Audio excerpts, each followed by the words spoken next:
Now, when I did my last video, I planned for this video for Christmas Eve to be somewhat different, but events have unfortunately overtaken things, and so this is a different video to the one that I wanted to put out. The one I was going to put out, I will put out next week instead, but this one's a little bit more important, I think. So, you know, Christmas time's very much a time for family and friends and loved ones, and photography has given me over the years many things, including new families, and what I mean by that, of course, is, you know, it's given me friends who have become special friends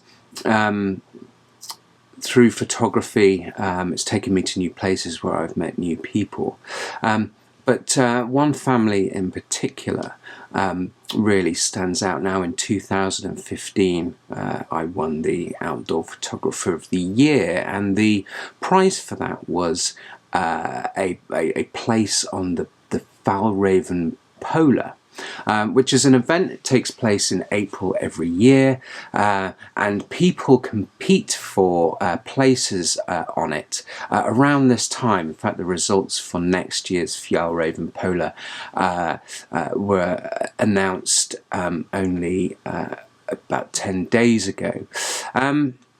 Anyway, the Outdoor Photographer of the Year gave me a place on the Polar, and quite different getting a place on it in that manner to how everybody else does it. Now, everybody else generally wins their place by putting a video out which describes them and why they want to get a place on the Polar. Now, what is the Polar? It's a dog sled event which takes place across Norway and Sweden, like I say, in April every year. It lasts for about 4 days, although everybody's together for about 7 days, and you basically captain your own sled for 4 days across the Norwegian and Swedish wilderness, starting from quite near Tromsø up in the north, and ending up in Sweden.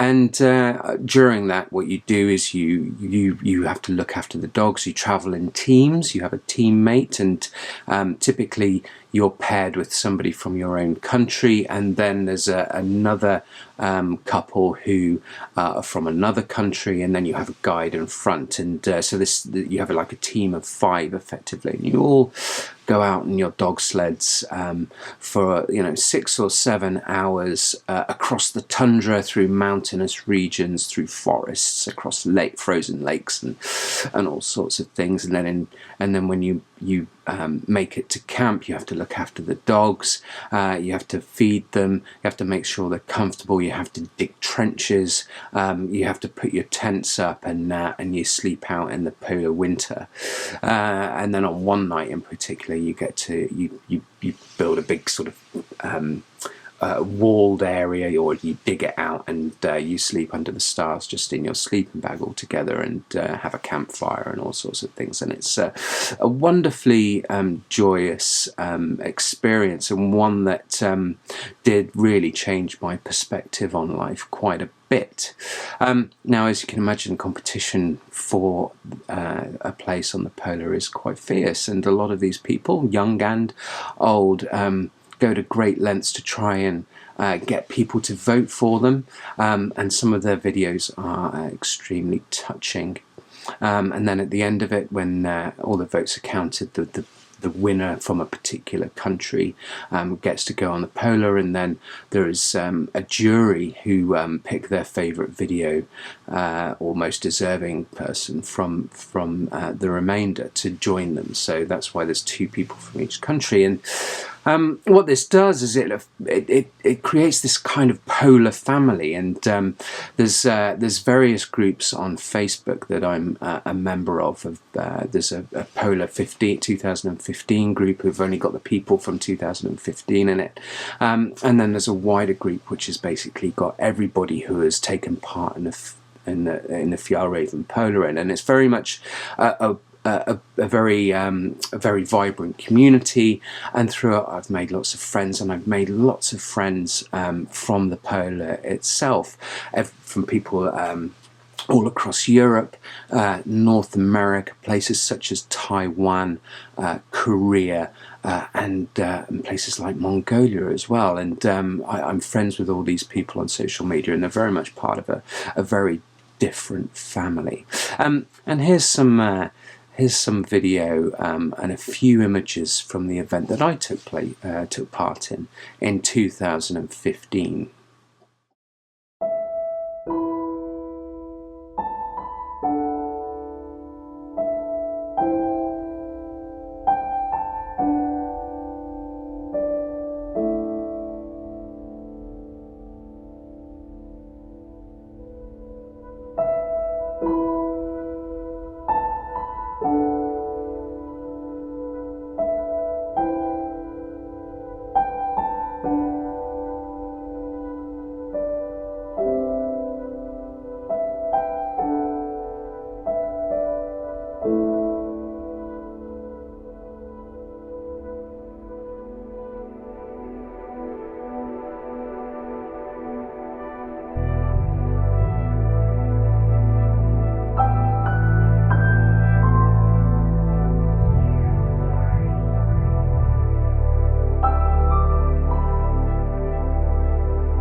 Now, as I mentioned, competition for these places is very fierce, and you actually get to know the competitors if you watch the voting process kind of take place. It's all very much in real time, and quite often there's a lot of people who are very popular with some of the I'll call them alumni, we call each other alumni, the Fjallraven Polar alumni, and certain characters do sort of stand out, and they're often very gracious as well, helping others to get votes in other countries and all sorts of things. And you know, it's a really happy place. But unfortunately, last week there was some really bad news, and I just wanted to sort of tell you about it, because you know, you may have seen in the news. Well, it was Monday last week, we heard the dreadful news that 2 girls had been brutally murdered in the Atlas Mountains in Morocco. And I've been to the Atlas Mountains. I've been to the place quite close to where they were found earlier this year, and it was a wonderful place to visit. And so it was really quite a shock to hear this tragic news. It was even more of a shock to find out that one of the girls, Louisa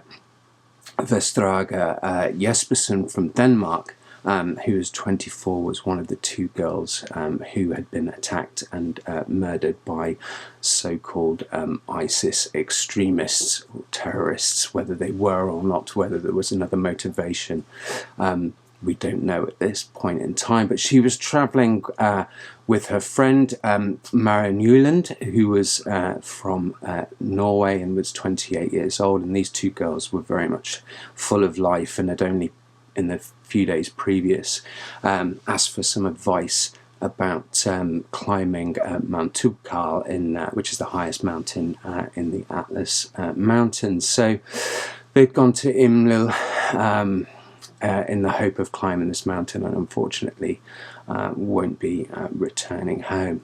Now, Louisa, or Lulu as she was, or she liked to be called, she tried to apply for the Polar in 2017, and was unsuccessful. And she also tried to apply in 2018, and many people in the alumni have been sharing some stories about how she helped them get onto the Polar, and she unfortunately never got to go. And I just wanted to share her story, and following this I will show the video that she put together for her application in 2018.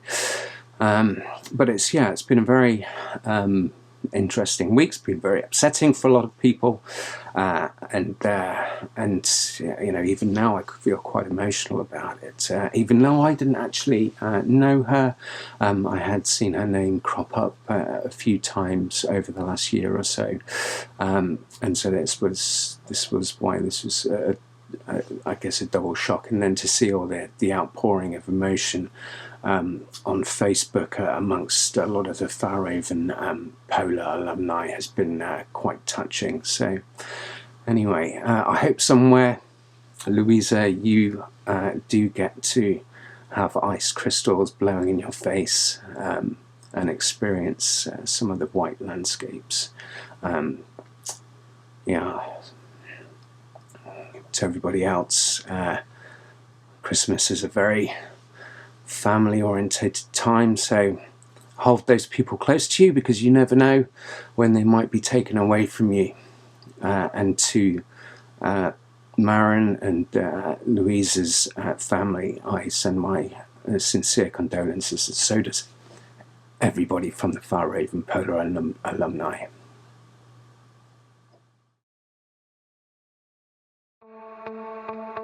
My name is Louisa, a young lady from Denmark with a burning desire about going into the Arctic, and to represent Denmark in the Fjallraven Polar Expedition 2018. I'm very enthusiastic about outdoors and outdoor activities. I'm studying a bachelor in outdoor life in Norway for the same reason. I'm trying to film a dream to go into the Arctic. But sometimes it takes some detours before you end up where you want. But I'm still working my way towards the north.